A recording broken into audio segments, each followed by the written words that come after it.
не влазячи в глибину таких понять, як маневрена оборона, яка, зокрема, проводилася нашими Збройними силами України під час керівництва їх головнокомандуючим Валерієм Залужним. І знову ж таки, це був маневрена оборона, це є такий вид оборони. Це в першу чергу вимушений, я вважаю, спосіб оборонних дій, який базується виключно на чіткому розумінні наявних сил і засобів своїх, тобто своїх можливостей, і противника, який наступає. Тобто, розуміючи, якщо на твоїх 10 умовно воїнів наступає 1000 воїнів, то тут битися, іти з ними в лобову атаку, наслідки наперед зрозумілі. Але якщо поманеврувати, застосувати військові хитрощі, застосувати наявні засоби ураження під час цих маневрів, то ми всі спостерігали, як ворог він просувався в глиб нашої території певним темпом, але він ніс втрати до того моменту. От ми зараз давайте візьмемо для прикладу Київську область, цей напрямок. Він ніс втрати до того моменту таким способом, поки на лінії зіткнення, от там на певному рубежі, наприклад, тій самій Бучі, Гостомелі, він вже не був зупинений, бо видахся через те, що ми наносили йому ураження, ми його вимотували такими діями маневреними. Разом з тим, маючи певні засоби, згадайте ті самі Байрактари і Хаймерси, ті резерви противника, які йшли, щоб наростити свій успіх і далі, там, наприклад, заходити в Київ, були знищені там ще в тій оперативній глибині і навіть не перетнули державний кордон України.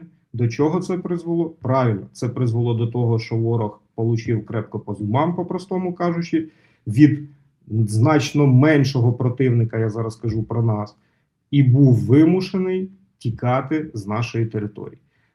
На цих самих теоріях, про які я зараз говорю, підкріплених реальною практикою того часу, були звільнені і Харківська область, і Херсонська область та інші регіони того часу. А в цілому, я думаю, нікому зараз не представляє складнощів, щоб взяти, почитати певні статті, певні порівняння, що було і як відбувалося, які кількості територій звільнені, скільки ворога знищено під час керівництва головнокомандуючого Залужного, і що відбувається після того, як його вже перемістили на іншу посаду посла у Великій Британії. Скажімо так, мені завжди військові показували, по-перше, кількість звільнених територій, по-друге, куди рухається фронт, і по-третє, динаміка, і це дуже важливо. Але скажіть, будь ласка, повертаючись все ж таки до історії з вашим проєктом і з всім іншим, наскільки важливою була робота по створенню такої масштабної системи підготовки? Чому запитую? Тому що зараз я чув вже неодноразово, як екіпажі, в яких 4 людини, розділяють по 2 людини на 2 екіпажі, бо не вистачає, хоча вони працюють і далі так само. Не вистачає пілотів. Кажуть, що навіть вже є зенітних дронів в потрібній кількості, а пілотів немає. Тож ще тоді була ідея підготовки, яка не була реалізована. То чи легко та вчасно приймалися рішення, наприклад, тим же самим Залужним в цілому та зокрема до підготовки пілотів БПЛА, і чому зараз така помітна просадка? Звісно, це знову ж таки було стратегічне бачення, стратегічне розуміння розвитку, зрозуміння, що це треба робити наперед. І ці 15 тисяч, які мали бути підготовлені, вони, це ж були не просто цифра вигадана з повітря, це були певні розрахунки. І дивіться, я далі хочу все-таки розповісти в деталях, як далі відбувалася та робота, якою я безпосередньо займався. Але до вашого запитання останнього я хочу сказати, що навіть зараз, вже пройшло 2 роки з моменту того, як Залужний покинув посаду головнокомандувача, навіть зараз потреба в пілотах вимірюється в Збройних силах в цілому тисячами, мабуть, я би сказав, десятками тисяч. Тому порушивши, знаєте, навіть я скажу не так, не порушивши, я розцінюю це як саботаж певний. Саботаж, ну, знаєте, ці міжусобиці, вони завжди були цим каменем, через який спотикалися ще і князі колись. Ми знаємо історію України добре, не будемо заглиблюватись. Отже, в нас, знаєте, ще яка проблема? В нас немає інституційної пам'яті. Тобто, це величезна проблема. Тут я погоджусь. Тобто рішення головнокомандувача на той момент Залужного, вони, ну, я вважаю, що саботувалися через оці міжусобиці вже наступним головнокомандувачем. І зараз я саме хочу розповісти вже деталі, що відбувалося далі. Тому що після того, як я третій раз скажу в розмові з Баргилевичем, я почув для себе між рядків шах і мат проекту по підготовці 15 тисяч пілотів для Збройних сил України, поступила наступна задача. А давай зробимо це все тільки в рамках Сил територіальної оборони. Ну, це була задача, звісно, що я сказав, слухаюсь, і приступив до подальшого виконання. В дуже короткий термін мною особисто і ще декількома, буквально 2 офіцерами, була перероблена концепція, була створена нова схема, яку далі я поніс затверджувати по всім головним управлінням Генерального штабу. А це, ну, для розуміння зайняло десь тиждень праці мінімум з 4-5 генералами, начальниками головних управлінь, там персоналу, підготовки, РЕП, безпілотних систем. Це все треба було погодити, підписати, отримати їхнє добро. Для цього треба було їх переконати, що от, дивіться, розрахунки, нам потрібно тепер вже 10 тисяч пілотів для Сил територіальної оборони. Все це називалося цілісна система підвищення бойових спроможностей безпілотних літальних апаратів та підрозділів БПЛА та РЕП. Вже 30 січня я отримав в розпорядження письмове головнокомандувача Залужного про затвердження цього нового проекту зі всіма схемами, розрахунками. Вся ця схема, я зараз озвучу, вона мала обертатися навколо новоствореної окремої школи фахової підготовки безпілотних систем та РЕП в силах ТРО. Цю школу потрібно було створити з вже діючого батальйону по підготовці, по базовій загальновійськовій підготовці, тобто піхотний навчальний батальйон, в межах його чисельності. Тобто ніхто не давав на той момент можливості, ну, розгорнути якусь школу з більшою кількістю фахівців. І навколо цієї школи, от я зараз озвучу вам цей проект, оберталися командування Сил ТРО, тобто робоча група проекту, яку очолював я. 30 січня, до речі, підписав головнокомандувач розпорядження, а вже 2 лютого командувач Сил ТРО Баргилевич затвердив наказ про створення цієї робочої групи, до складу якої входило 25 офіцерів, відібраних мною особисто. Це були фахівці з землі, як то кажуть, з бригад, які мали конкретний досвід. І ті, хто зі мною працював, ну, не дадуть мені збрехати, що в тих командах, які я очолював, знаєте, сторонніх людей ніколи не було. Як тільки виявлялось, що людина не професіонал або лінтяй, як кажуть, ну, ми тиснули один одному руки. Відділ РЕП командування Сил ТРО був до цього долучений. Управління безпілотних систем, яке мені як заступнику начальника штабу підпорядковувалось безпосередньо, це управління в командуванні Сил ТРО. Створювався центр досліджень в силах ТРО, який відповідно вже мав з наукової точки зору всі ці розрахунки, потреби і таке інше, тобто науковий супровід цього проекту. Далі були залучені фахівці з Центрального управління інформаційного забезпечення Генерального штабу, яке потім, до речі, було дуже швидко знищено новопризначеним головнокомандувачем. Це те управління, яке впроваджувало інформаційні системи, всі знають, Дельта, Вежа і так далі, які саме от без яких вся ця єдина система польотів, да, не може ефективно існувати. І стріми, ну і все решта, я зараз не буду заглиблюватись.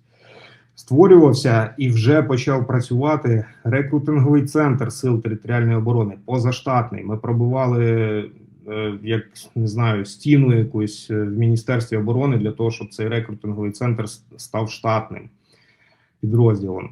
І все це окрема школа мала готувати пілотів для рот рубаків. Давайте буду скорочено, да? Всі знають, що таке рубак. Рубаків регіональних управлінь Сил ТРО – це окремі військові частини, які створювалися, на них вже була відповідна директива міністра оборони та головнокомандувача, які вже позаштатно діяли. Знову ж таки, як, ну, по принципу, як працювало все ТРО, натягнувши допомоги від всіх можливих волонтерів і спонсорів. Мали купу літаків, літали, бомбили, далі отримали директиву для того, щоб вже зафункціонувати юридично правильно. На них були підготовлені печатки гербові, ну, тобто все було створено. Вони мали вже офіційно заіснувати до 31 березня, здається, директивою директивою міністра до 31 березня 2024 року. Я далі зупинюсь, що з ними відбулося. На той момент в складі Сил ТРО було 30 плюс, там 31 чи 32, я вже не пам'ятаю, бригади Сил ТРО. В кожній бригаді, до речі, це також був мій напрямок роботи, як командира, який прибув з землі, як кажуть, з досвідом. Я і ще група офіцерів продавлювала питання введення в штати окремих бригад Сил територіальної оборони рубаків, взводів безпілотних авіаційних комплексів в батальйонах. Тобто, уявляєте, да, 31 бригада – це 31 рота безпілотних авіаційних комплексів. В кожній бригаді 5-6 батальйонів, в кожному батальйоні по одному взводу безпілотних авіаційних комплексів. І зараз я навіть не кажу про підрозділи розвідки і підрозділи артилерії, в яких також в штаті були або розрахунки, або відділення безпілотних систем, які там коригували наведення артилерії, або просто вели розвідку. Тобто, ну, це розвивалось просто шаленими темпами. В складі командування Сил ТРО також був окремий батальйон безпілотних систем. Це окрема військова частина, яка показувала і досі показує дуже гарні результати і вже виросла до полка. Щодо напрямку РЕП, також ми працювали над тим і ввели в штат бригад, знову ж таки, роти радіоелектронної боротьби в бригадах і взвода радіоелектронної боротьби в батальйонах. Крім того, це вже от останній елемент, над чим ця вся система, точніше, що мало крутитися в рамках цієї всієї системи цього проєкту, це були батальйони окремі радіоелектронної боротьби, які також, я вже не буду зараз подробиці розповідати, які також мали виконувати дуже серйозні функції, зокрема і по прикриттю об'єктів критичної інфраструктури держави. Від тих самих шахедів та інших ракет, балістичних, крилатих і таке інше. Отже, це все почало функціонувати. Це все створювалося не завдяки, а всупереч.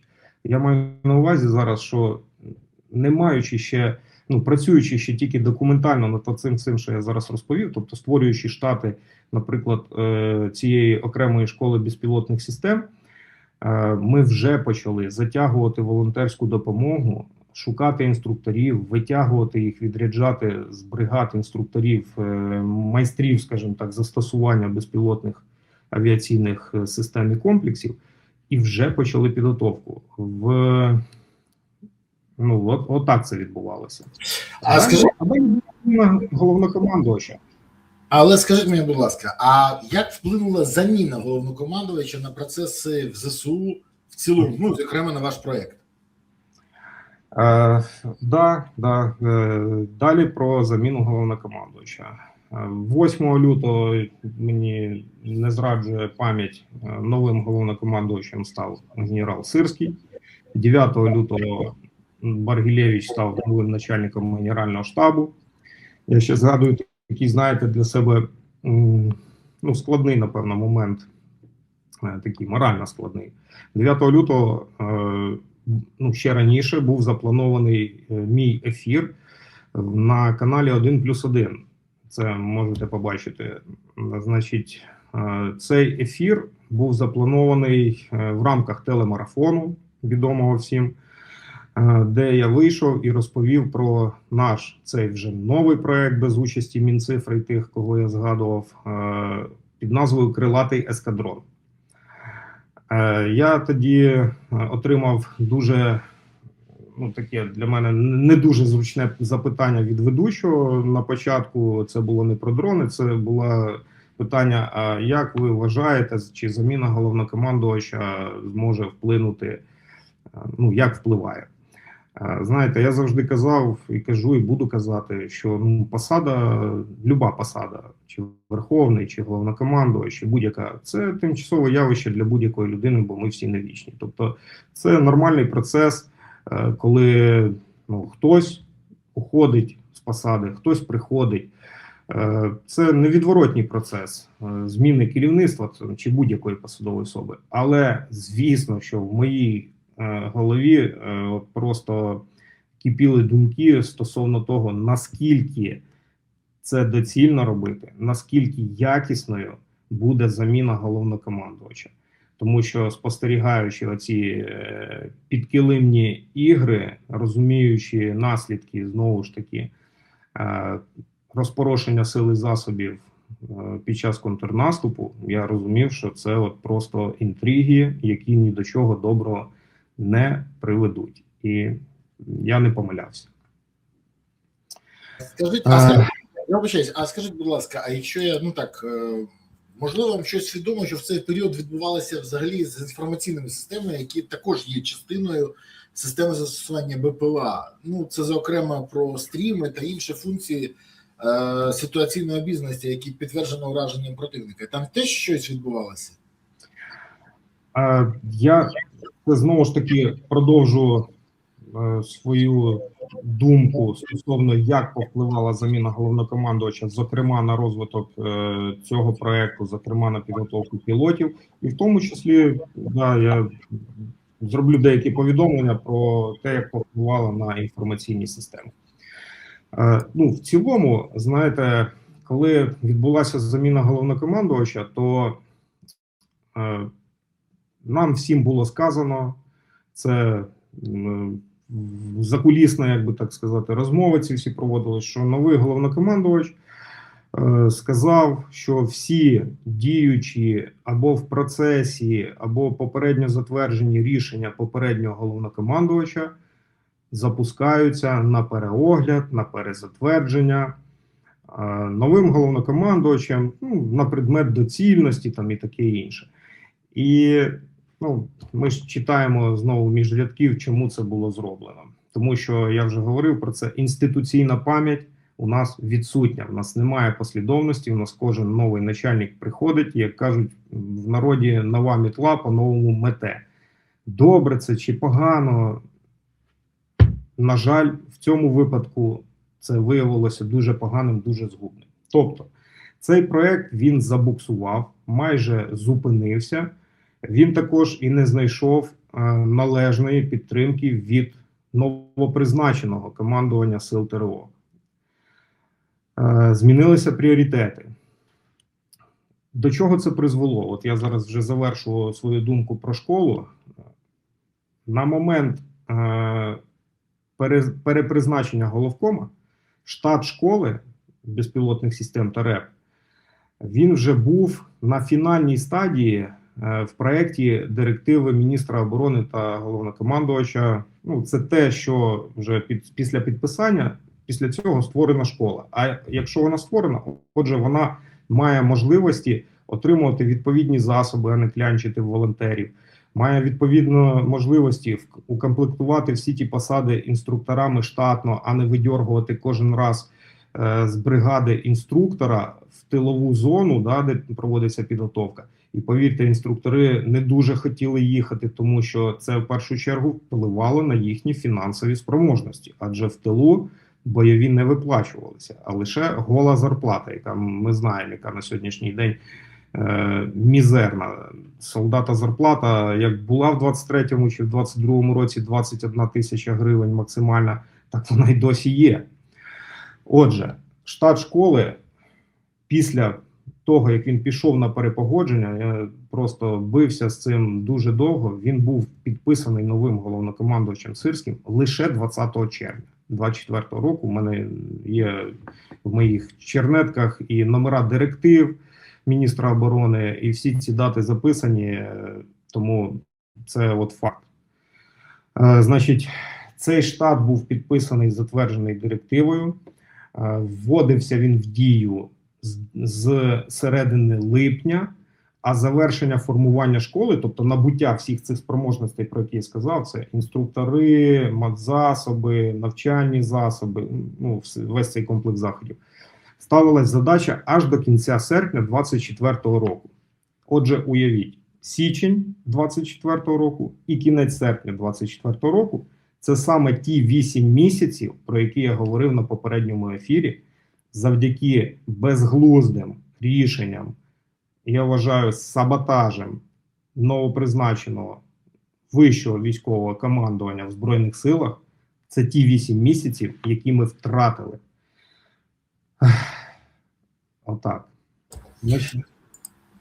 Щодо інформаційних систем, ви задали питання.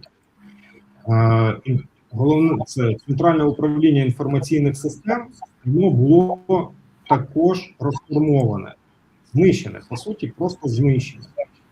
Знаєте, я правильно розумію, що люди, які прийшли, вони не почали під себе переробляти, вони просто знищили ті здобутки, які були при Залужному.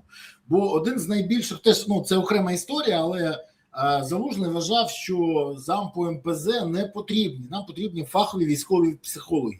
І він фактично хотів скасувати цей інститут заступників по морально-психологічному забезпеченню, тому що він казав, комісари, радянські комісари в армії не потрібні. А після того, як Сирський прийшов, все повернулось назад, і про психологів вже забули, які, до речі, дуже потрібні наші військові. Бориславе, я тут трошки уточню. Цей інститут Залужним не скасовувався. Він отримав нову назву, він отримав новий подих, він отримав нові вектори розвитку. Так, я ж кажу, він скасував комісарів і намагався перетворити їх на військових психологів. Так, так. Тобто генерал чітко розумів, що на полі бою комісар, який приходить і розповідає, як раніше, за родину, за Сталіна, це не діє. Тут треба інші способи та методи використовувати. Зокрема, от ви пам'ятаєте, були введені там групи контролю бойового стресу. Так, це були фахівці, психологи, ну, ми їх шукали, це було дуже складно, але ми, ну, от на той момент ми змогли цю систему налаштувати саме так, як вона давала максимальний ефект. Це була конкретна робота з людьми, і з точки зору вже не просто гасел, а з точки зору, от як людина має себе вести, це була дієва допомога солдату на полі бою в кінці кінців. Я ще все-таки завершу також свою думку стосовно інформаційних систем. Головним завданням цього управління це було впровадження, ну, на мою думку, я не читав їхніх замислів і планів, але я бачив цю роботу, я з ними співпрацював і, отже, можу робити такі висновки. Це було впровадження єдиної системи, яка забезпечувала би виконання всіх цих задач з точки зору обміну інформації, знову ж ці платформи, стріми і все решта. Але навіть я вже став з певним заручником, знаєте, цих інтриг, які відбувалися вже от на рівні тоді командування СЛТРО. Тобто з'являлися якісь очі, багато хто чув про них, ходив, оббивав пороги, відомий в певних колах, і зараз, як же ж позивний, тихоход, і ці очі намагався впарити. Що це? Я навіть їздив з ним там в певні райони, зони Чорнобиля, де, знаєте, по дорозі мені розповідалося, що дивіться, яка це класна система, як Ми зараз вам покажемо щось таке, чого ви, напевно, в житті не бачили. Ну да, я побачив 2 монітора і одну людину, яка намагалася мені розповісти, мені, який до цього, знаєте, там, як я згадав, 70 екіпажів було в бригаді, да, і я бачив 50 кілометрів кожний кущ, кожне дерево, намагався мені на 2 моніторах і з допомогою 2 бортів пояснити, що вони контролюють там дуже велику територію. Ну, тобто, і завдяки саме цим новим системам, які намагалися втюхати. Це, знаєте, виглядало як такі, коротше, комерційні кроки, а військове керівництво новопризначене, бо саме вже під час появи нового військового керівництва почалися ці ходіння-бродіння. Ну, вони зайняли таку позицію, мені здається, можливо, хто більше запропонує, я не знаю. От якось це виглядало саме так, з моєї точки зору. Але ну, от на сьогодні я знаю, що незважаючи на те, що знищено, все-таки більш-менш от на сьогодні, більш-менш там вже, знаєте, вимальовується якась картинка з тою самою Дельтою, вона вже пройшла всі випробування і визнана, наскільки мені відомо, одною з найкращих, то що зараз працює.